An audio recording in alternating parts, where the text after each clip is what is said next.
Laidą remia oro kondicionieriai Nordis išmaniam namų vėsinimui. Sveiki visi, čia ir vėl aš ralistas ir kalbam apie Ukmergės mini ralį, kol dar švieži įspūdžiai kartu su niekam nežinomu Giedrium Notkum. Labas, Giedriu. Labas, Ramūnai, sveiki, mėly žiūrovai. Tai Eilinis mūsų podkastytis. jo susitikimas apie ralį, apie mini ralį, tai pradedančiųjų lygą, kaip jie auga ir kaip jie greitėja. Iš tikrųjų, galim pastebėti, kad kaip buvo prieš kelius metus ir kaip dabar, kokie atsirado pas juos greičiai, iš tikrųjų neįtikėtinai kai kurie bent jau dalyviai auga tokiais tempais, kad jau norisi juos netgi priimti į larčą. Iš tikrųjų, tai labai džiaugiuosi už mini ralį ir kas jame vyko ir kaip vyko, tuo neužilgai ir papasaksim. Jo, tai pradėkim iš pradžių. Kai ieškau informacijos, susiradau LASFO puslapyje, kad mini ralyje Ukmergėj yra 10 greičio ruožų ir 40 km greičio ruožų. Bet iš tikrųjų buvo 7 ir 30 km. Kažkodėl tai jis staiga sutrumpėjo. Jo, aš kalbėjau su organizatoriais. Tai jau pavasarį, kai buvo savivaldybės susirinkimas, Urėdas pasakė, aš padarysiu, kad to ralio nebūtų, čia sakė, žinai. Tai vienas iš greičio ruožų, kiek supratau, ėjo pro Urėdo namus. Tai kiek pradėjo rizikavo ir tą greičio ruožą nuėjo. Ir iš tikrųjų labai jiem kišo pagalius ir ratus tas Urėdas ir nenorėjo, kad dalyvautų, vyktų ralis čia tuose apylinkėse. Aišku, yra vieniem, kam patinka, yra kam nepatinka, yra tu visą laiką ralyje dvi pusės. Jo, yra heiteriai ir fanai. Jo, tai sakė, po ralio Urėdas sako, negreideriokit kelių, aš įsikviesiu auditą komisiją ir tikrinsiu, kokias jūs padarėt provežą, žinai. Tai organizatorius sako, o tai kas mašinas sulaužytas, sako, jūs kompensuosit, sako, už tą. Nu, taip, žodžiu. Tai ten toks mini konfliktas yra, iš tikrųjų sunku organizatoriams, bet jie kažkokį tai rado kompromisą, kažkurių greičio ruožų neėmė, kažkurios paėmė, todėl tas kilometražas truputį ir sumažėjo. Koregavosi. Jo. Ką galiu dar pastebėti, iš grido, iš starto buvo šiek tiek mažiau automobilių negu pirmuose etapuose, nes kai kurie sudilo Zarasuose. Jo, ir nespėjo atsiremontuoti, labai gaila, Tomo nematėm. Jo, tai nematėm pagrindinių dviejų lyderių, Tomo Žekonis su Evaldu Kvederiu. Jo, ir Karašauskas su BMW. Jo. Ir Toyotas Elikas, Tomas Rakauskas irgi gaila, toks visai greitėjantis ekipažas buvo. Tai ir dar kitų ekipažų, kuriems nepasisekė. Biudžetai, visi suprantam, kad mini ralyje nėra rėmėjų ir visi tos biudžetus užsidirba patys. Taip. Arba mama, tėtė gal kažkiek duoda. Ir atsiremontuoti automobilį iš tikrųjų yra gan sudėtinga ir gali būti, kad jie tik pasirodys ir kitais metais, net kitame ralyje galbūt jų nebus. Taip, tai dėl to truputį gaila ir ką žinau, ar čia reikia kaltinti organizatorius, kad padarė tokius greičio ruožus, kaip čia lietuviškai išsireiškus, zapadlistiškus Zarasuose, kurie nepatyrusiem lenktynininkam turi būti buvo iššūkis. Bet šitam ralyje irgi buvo keletas tokių greičio ruožų, kurie buvo labai klastingi, su klastingais posūkiais. Esu važiavęs tuos greičio ruožus, kaip pats irgi pradėjau savo karjerą. Vykdavo Širvintų raliai ir keletą ralių buvo vienas ar kitas greičio ruožas iš tų laikų. Tai irgi būdamas kaip ir pradedantysis, važiavau šitos greičio ruožus, jo tada jie atrodė baisiai, kaip sakyti, ir buvo tą atlaikyti greičio pedalą miške, kai tu pilnai net nesupranti stenogramos, tai buvo... Ten siaura, medžiai prie pat, greitis didelis. Posūkiai greiti, važiuoji, neatleisi gazo dėl to, kad tau baisu, važiuoji vis tiek pilnais. Taip, tai iš tikrųjų buvo tų keletą avarijų ir šį kartą, bet galbūt jos nebuvo tokios skaudžios kaip praeitame ralyje. Ten buvo labai tokių keletas tipinių posūkių, kur sukrito po kelias mašinas. Jo, tai bet pažiūrėkime ir į Larčą. Larčia irgi nebuvo tokio ralio, kad kas nors neapgriūtų, kažkas nesugestų ir kokie 20-30%, būna kartais ir 50% automobilių nefinišuoja. Tai čia suprasim, kad tai yra ralio dalis ir be to tai yra neišvengiama. Jo, kaip ir kažkada jau esu minėjęs ir dar kartą pakartosiu, Darius Besevičius sakė, metų biudžete turi įsitraukti vieną stogą. Jeigu turi 2 stogus, vadinasi, tu minusė. Jo, čia labai gera filosofija. Jo, tai kad einat, kaip sakyti, karą, žinau, kad bus aukų. Gali būti ir sužeidimų. Tai bet kokiu atveju nebus nelūžusių automobilių, nebus neapdaužytų automobilių ir taip toliau. Todėl, kad čia yra ralis, ne šachmatai, sako Vytautas. Jo, automobilį vis tiek suprasim, kad yra tai metalo gabalas, kurį galbūt anksčiau ir vėliau suremontuosim ir patvarkysim ar nusipirksim kitą. Svarbu, kad būtumėm patys saugus, sveiki, nesusižalotumėm ir grįžtumėm sveiki namo. Jo. Dėl dalyvių. Svečių įskaitoje vėl važiavo Ramūnas Čepkauskas, kaip visada Mineralyje, bet vietoj to, kad pasisodintų savo sūnų Titą, pasisodino Kastį Torau. Jeigu kas nežino, tai Kastis Torau yra ilgametis šturmanas, daugybėje ralių ir nemažai sezonų važiavęs ir Lietuvos ralio berods absoliutus nugalėtojas irgi kaip šturmanas yra. Ar bent jau prizininkas, tai tikrai? Dėl absoliutus nugalėtojų nežinau, bet jo, Deivido Jociaus šturmanas. Atsimenu tikrai vieną ralį, kada jie laimėjo, man atrodo, su Deividu, tai bent jau ralio nugalėtojas jisai yra. Jo, tikrai patyręs greitas šturmanas ir nežinau priežasties, kalbėjai su jais, kodėl čia Kastis kaip sugalvojo? Kastis laiką, aš būtent dabar kaip ir jisai taip nutilėjo, bet jis visą laiką jam traukė tas Kimietė, jo pabandyti ir manau, kad Ramūnas galbūt pasiūlė, atsirado proga, nedidelis iššūkis, mineralis, nedaug kilometrų, kodėlgi ne? Jo labiau, kad Kastis kiekvienam larčio etape yra kaip lasvo stebėtojas, tai iš principo jisai dirba darbą, o čia jisai niekas turi laiko, galbūt laisvas savaitgalis. Ir visai smagi pramoga. Ir užbėgant įvykiam už akių, į vienus vartus suvažiavo, atbaudė visus ant daug.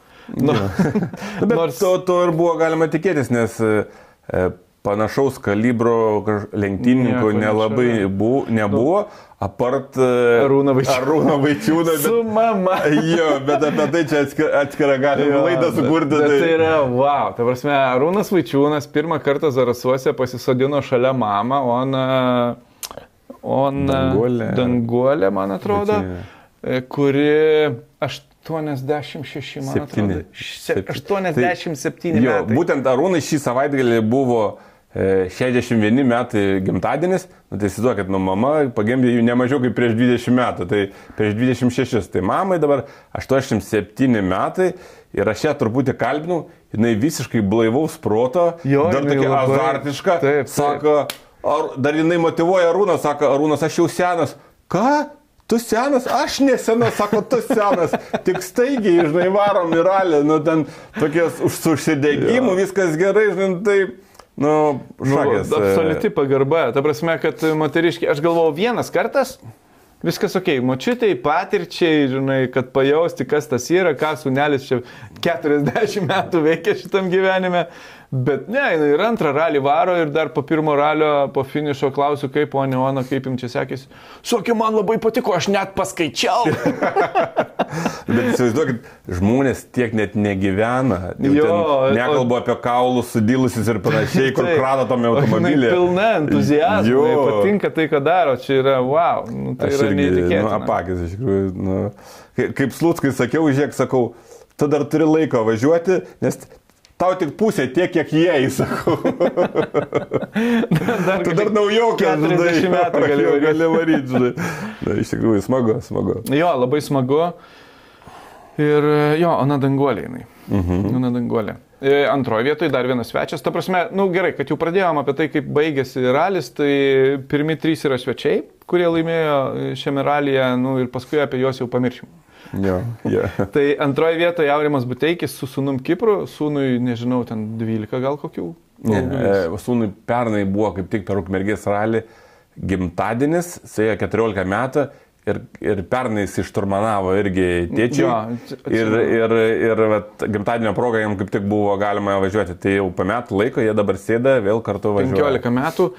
Ir jie liko antri, bet aišku, tai yra jų absoliučiai namų kiemo ralis, kur popietiniai greičio ruožai, kaip sakė Aurimo kitas sūnus Markas, kad tai yra tie ruožai, kuriuos jie žino užsimerkę mintinai. Tai čia yra jų treniruočių greičio ruožas, kurį jie visą laiką, kaip sakyt, pasibandyti ar automobilį, ar šiaip pravažiuoti prieš varžybas, pasitreniruoti, tai būtent tai yra tas greičio ruožas, kuriame jie treniruojasi. Tai jis galėtų užsimerkęs vienas važiuoti, žinai. Jo, tai natūralu, kad jie liko antri, nepaisant to, kad tai yra galiniais ratais varomas automobilis. Jo, berods 4. greičio ruože jie nuo Ramūno Čepkauskas liko tik tais 1 sekundę kažkas tokio. Prašau.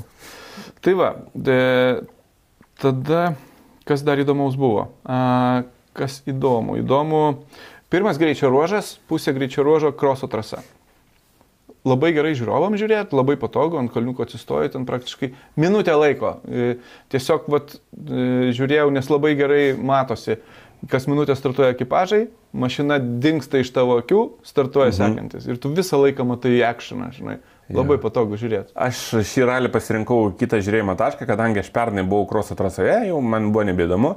Pasirinkau antrą greičio ruožą, jis buvo naujas, nevažiuotas ir galima buvo tikėtis klaidų, ko pasiekoje taip ir atsitiko.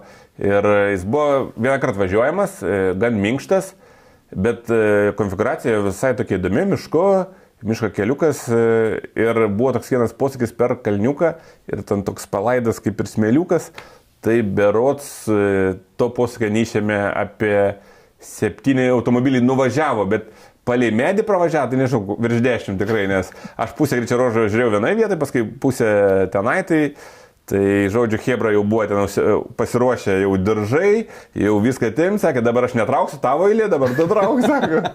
Jau žodžiu, atidirbė sistemą ir čia, bet faina, kad ta tokia tradicija, kad žiūrovai eina su diržais, ištempinėja nuolatos, kaip Suomijoje tos tradicijos. Jo, tai žinai, aš ir galbūt šitą vietą, kai jau žiūrėti tą vietą praėjau, bet hebrytė stovėjo, sako, Giedriau čia paslik. Sako, einu, dar ten pažiūrėsi. Aš ten pažiūrėjau kažkiek mašinį, man rašo žinutę. Atliek čia, sako, traukti. Nepamirškite. Tai žodžiu, bet pas kažkaip jau nustojo tie automobiliai, jau ten palipat važiavo kristi. Sako, gal tai jau išeik, sako. Jo, tai man kroso trasa patinka ta prasme, kad ten yra iš principo visi posūkiai labai atviri, tu matai, kur važiuoji ir ten labiau matosi meistriškumas vairuotojo ir tai, kiek jis jaučia tą automobilį ir kiek jis įvaldo ir kiek protingai važiuoja.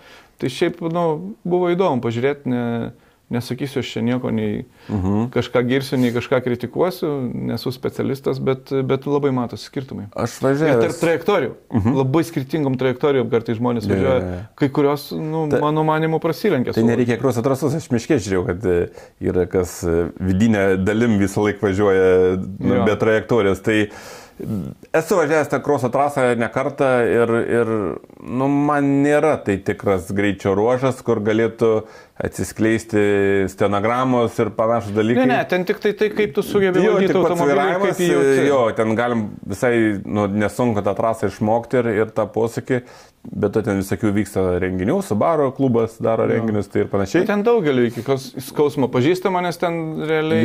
Jo, bet kaip apšilimui, gal pirmas greičio ruožas, įsivažiuoti jo, labai gerai, toksai, kad, sakykime, visiems būtų apšilti pats tas. Labai logiškai padaryta, kad tai pirmas. Aš dėl to labai irgi džiugiuosi. Beje, antram greičio ruožė, Vidijus Vaštakas nusilaužė amortizatorių kažkokiu būdu, jis ten toks įspūdis, kad pats nulūžo kažkodėl. Nepaisant to, tam greičio ruožė jis buvo 3 bendro įskaitoje tarp visų miniralistų. Tada 3 greičio ruožą sugalvojo pravažiuoti susirišę diržais tą amortiką, jis neiškristų iki galo iš mašinos. Kažkaip davažiavo, nes servisas buvo po 3. Tai aš mačiau, antrame greičio ruože stovėjau, tai jau antroje dalyje jis atvažiavo, nesuprantu, ratas atvažiuoja šitaip, guli beveik. Kas čia daras, duoda gazą, pasuko vairą kitą pusę, taip ratas, sakau, viskas tikrai nedavažiuos ir ralis baigtas. Tai jie susirišo diržais, prisirišo, susibintavo, atvažiuoju į servisą, užrištas trosas, įkištas raktas, ten subintuotas, normaliai sugipsuotas, su įtvaru, žinai, kaip priklauso. Bet vis tiek nepasimetė, Hebra. Ervinas. Patirtis, tikrai patirtis Ervino vienareikšmiškai. Tai... Aš žinau, kad senieji lenktyninkai būdavo, kai vairą traukia, nulūždavo, tai paimdavo raktelį kokį nors ir ten 13, jo, tai jį kažkaip su zatešėm suriždavo, sutraukė, kad kažkaip bent jau vairuodavo važiuoti iki serviso. Jo. Tai va, jie pravažiavo 3 greičio ruožą, gavo ten berods kokią 20 sekundžių, sakyčiau. Atvažiavo servise, pakeitė amortikus, viskas tvarko ir galvojam, kad, nu žinai, jam iki 1 vietos, jeigu neklystu, trūko 16 sekundžių. Tai per likusius 4 greičio ruožus, nu taip skaičiavam, kad kilometrą sekundę turi užvežti, kad pagalvotum apie pergalę. Tai berods 5 greičio ruože jis įvežė iš karto 10 sekundžių. Ir pakankamai lengvai nugalėjo. Tai Ervino žodžiais jisai sako, kad 6 berods greičio ruožą jau šypsojausi. Jau buvau laimingas, nesupratau, kad gerai varo. Žinai? Ja. Iš tikrųjų, neapsitarbė Ervino įtakos ir jie daug dirba, daug susirašinėja ir tas rezultatas ant jų matosi, nes greičio ruožai buvo sudėtingi.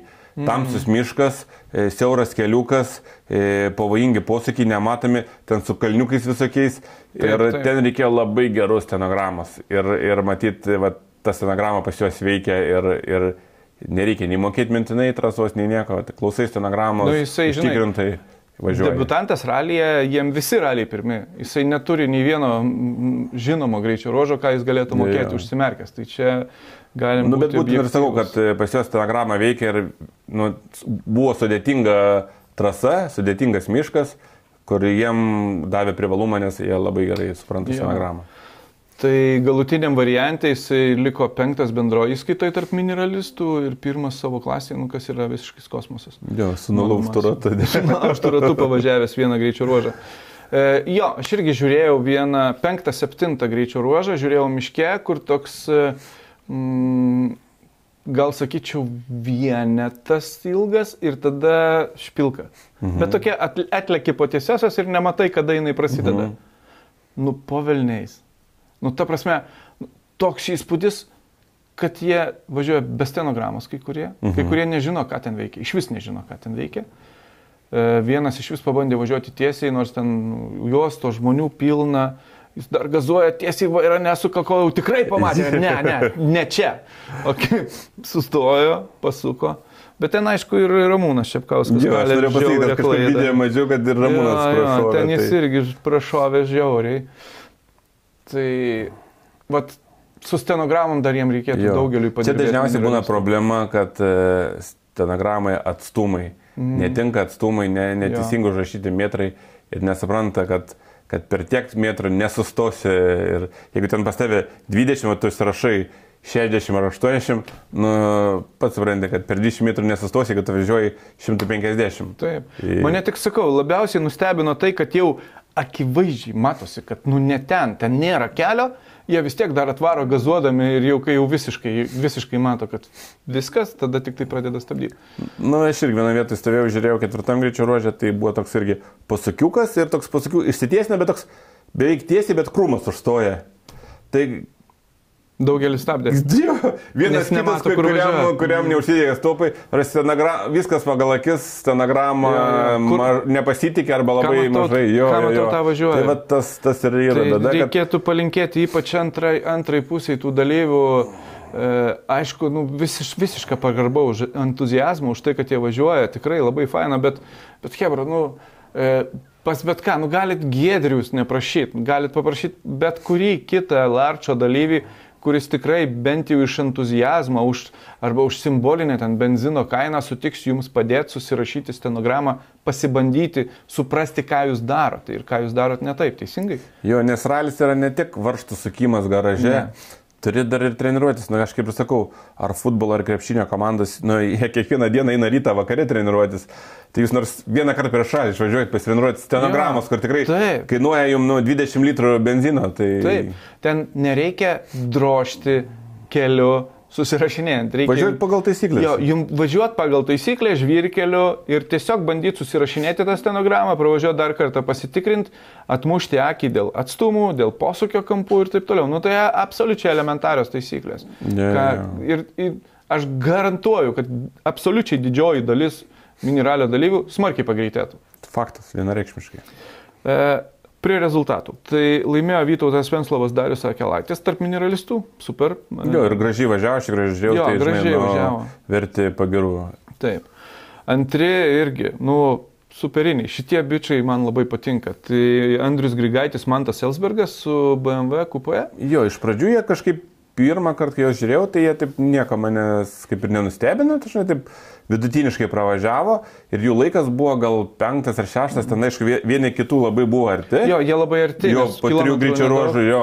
Bet jie gal buvo 5 ar 6, kaip sakau, bet po to, po pertraukos, kaip tam miške pamačiau, kaip jie važiuoja, kaip jie nuo krašto iki krašto tą savo BMW paleidžia, žinai, tai jau supratau, kad mina, žinai. Jo, aš juos atkreipiau ir pirmam ir antram etapė dėmesį, tikrai labai drąsūs vaikinai, labai greit važiuoja, entuziastingi ir matyt, kad ir treniruoja. Jo, ir sakym, po 3 greičio ruožų vis atvažiuodavo, žiūrėdavau Subaru, ten BMW vėl Subaru.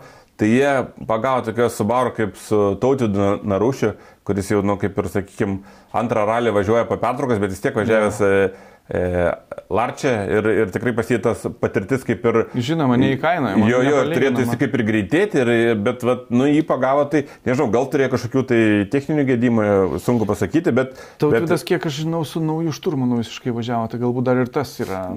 Gali būti, bet faktas, kad kalbant apie Grigaitį, tai labai gražiai važiavo. Jo, tikrai gražiai važiuoja, valdo mašiną, drąsiai važiuoja, matosi, kad su stenograma važiuoja, tikrai pagarba. Ir beje, Jonas Miknius, svečių įskaita, Larčio dalyvis BMW Cupo, jis buvo irgi pagautas, ta prasme, Andrius Grigaitis jie aplenkė šitame etape, tai super. Nu jo. Ir Vilmantą Padeikimą jie irgi aplenkė. Nepaisant to, kad Vilmantas nuo pirmo greičio ruožo važiavo ant jo su nuspjovė šlangą turbinos. Pirmame greičio ne, bet būtent antrą greičio ruožą aš kalbėjau su juo. Starte, kaip vadinamas, būna interkuleris, uždėtas žarnos su užtraukėjais, vadinamus hamutais medaliniais, ne?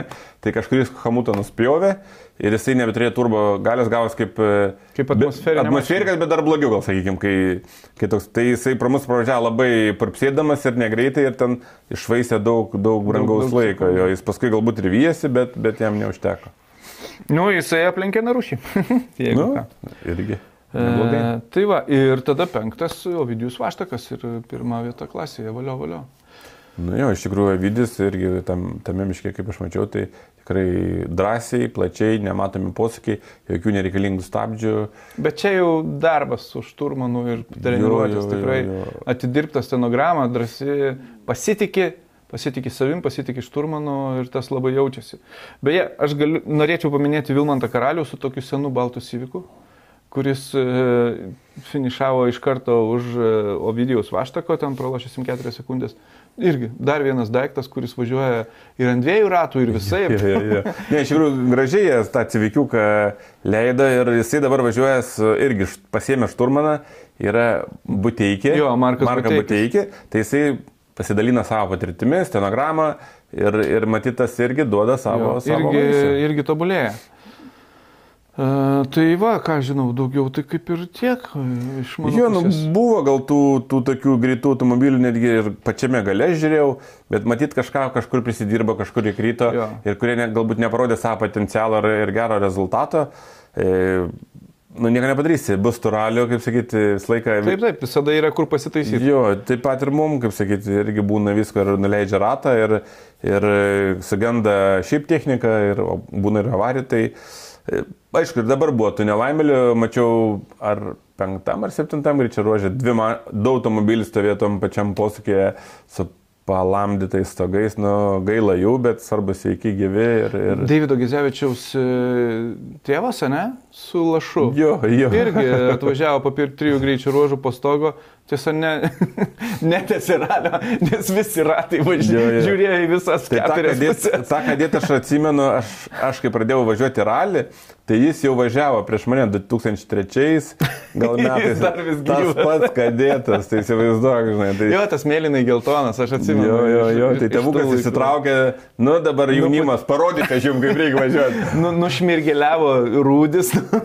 Jo, aš čia tą karjerą žinau. Tuoj.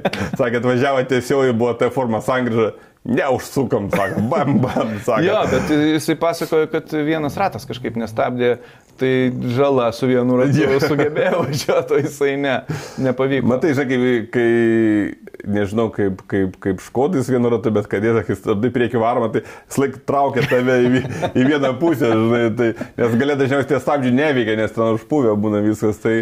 Nu, tai turbūt vienu ratu stabdė. Jo, greičiausiai. Žinai, kadetas iš lašo formos virto ašaros formą. Jo, kartuotas biškiai atliko, nu ką darysi. Bet sakė, nieko, čia biškiai špakliuko, patvarkysim, bus gerai. Turbūt šruotė. Šiemet dar važiuosi, nu gal nebe, sako. Turbūt šruotė tokių kėbulų jau nelabai rasi. Lemba jau deficitas detalėm turėtų būti, nu. Tai va, tai čia iš tokių linksmesnių, o šiaip tai geras ralis. Šiaip tai žiauriai fainas tas mini ralis. Wow, dalyvių daug, visokiausių, tos įvairios markės. Labai įdomu žiūrėti. Tie patys Sabai. Sabas ten prieš tai ankstesniuose etapuose Mersas yra važiavęs, dabar kažkodėl nevažiavo. Ladų pilna. Jo, Lados ten 5 ar net 7, kurios, nu okei, ten kurias žiūrint norisi truputį verkti, bet jos važiuoja, bet jos dalyvauja ir tas yra labai faina. Jo, iš tikrųjų, nu, džiaugiuosi iš tikrųjų, kad daug dalyvių. Jie stengiasi, vieni daugiau, kiti mažiau, bet galbūt suprantamai nėra laiko ar nėra finansų kažkokių tai, bet iš principo ta bendruomenė, ta pradedančiųjų, jinai auga ir jau ten kai kuriuos reikėtų atrušiuoti, vyriukai jums čia šiemet paskutinį metą. Jo, tai čia, nes žinai, kai kurių lygis tikrai smarkiai pakėlęs, taip. Bet ta sinergija, žinai, važiuoja jauni, visiškai nepatyrę, naujokai, šalia retro klasė, veteranų klasė, kurie visiškai patyrė, gali ir patarti, ir padėti. Nu, toks bandokas, kai važiuoja Balekavičius, tai jie vadinamas Tarybų sąjungos laikais važiuodavo, žinai. Taip. Jo, ir jie kažkur turėjo tą žiguliuką, išsitraukė, nuvalė dulkes ir dar negaliu pasakyti, kad negazuoja, žinai, pagarba jiem. Tai... Nu, yra už nugaros palikę tikrai daug modernesnių automobilių. Jo, nu iš tikrųjų tai fainiai vis tiek, žinai, ta klasika, kaip sakyti, ištraukė. Tai kitas etapas vyks Plungėje po mėnesio. Kviečiam žiūrėti ir kviečiam atvykti į šį savaitgalį į Mažeikius. Pasižiūrėti VRC lietuviško etapo. Tiesa, automobilių VRC sumažėjo lygiai 2 per keletą dienų, nes po savaitgalio turėjo būti 2 Hyundai VRC automobiliai, ne? Jo, turėjo būti Terinovilis ir SAPK.